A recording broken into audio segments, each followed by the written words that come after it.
hi there, Internet. My name's Court, and welcome to the Storyboard, a brief weekly rundown of movie and entertainment news. New episodes are every Friday, so be sure to subscribe so you'll always be in the know. Aladdin.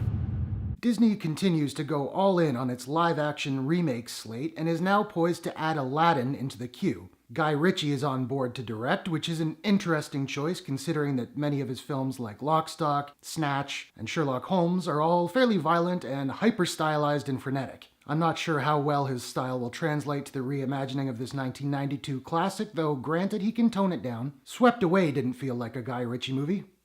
It also didn't feel like a good movie. But that's not the big story concerning Aladdin. Will Smith is currently in talks to star as the genie. This may or may not come to fruition, but I have to say it's a bold and curious choice. The passing of Robin Williams is one of those celebrity deaths like Bowie that's still kinda raw for me, and if I'm being honest, at least until I see some of the performance, I probably won't be okay with anyone playing Genie. Having said that, Will Smith is charismatic as and it would likely be a completely different take on the character, as it should be. Guardians of the Galaxy Volume 3.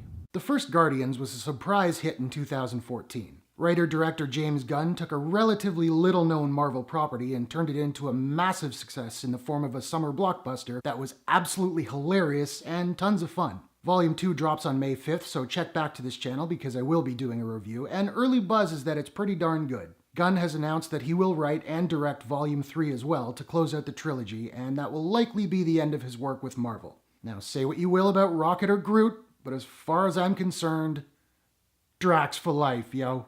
American Gods.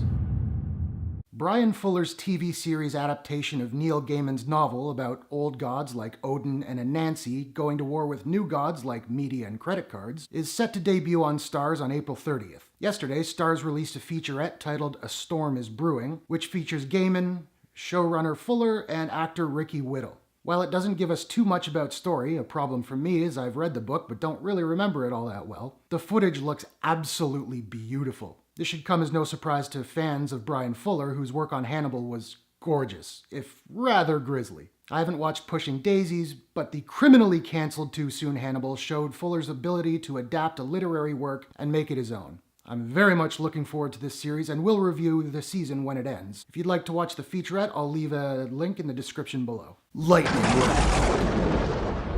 Just a couple quick things before we get to the top story.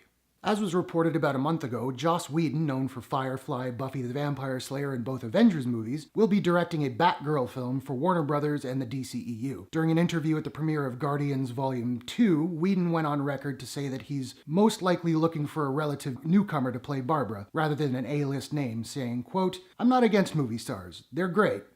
But you need somebody who is just right, and a situation with this, the name carries a lot of weight, so it's not as critical. Definitely Vin Diesel." Unquote. Leslie Uggams, who played Blind Al in 2016's Deadpool, has revealed that her character will return in Deadpool 2 whenever that happens, alongside Ryan Reynolds and presumably TJ Miller. Great news in my opinion, as while she didn't have much screen time in the first film, her chemistry with Reynolds was fantastic and very, very funny.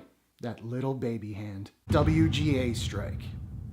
Our top story today is the impending strike of the Writers Guild of America. The WGA could go on strike as of May 1st, potentially bringing Hollywood to a crushing halt. This idea isn't particularly new, as the WGA went on strike back in 2007, and they've done it even before that. The Writers Guild will potentially strike because of how much television in particular has changed over the last few years. Not only are TV seasons now generally 10 to 13 episodes rather than the 20 to 22 episodes of yore, but reruns are not popular anymore, so writers aren't getting residuals as they have in the past. So what does this mean for the industry, and what does it mean for us fans?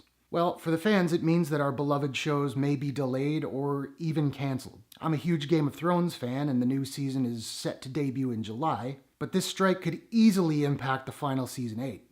I'm not entirely sure what their cycle is, but with the show doing post-production on season 7 right now, I'm fairly confident that the writing schedule for season 8 has probably already started.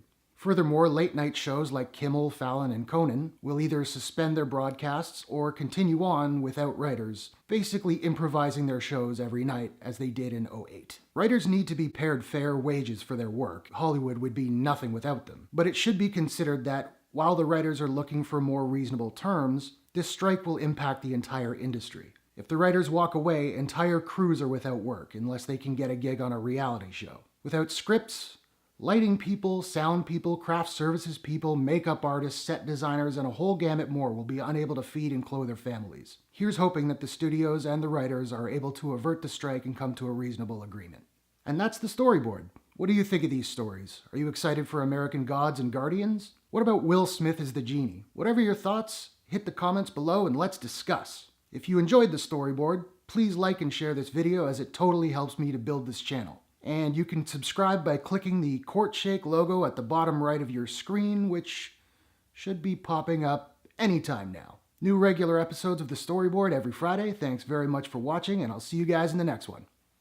Take care.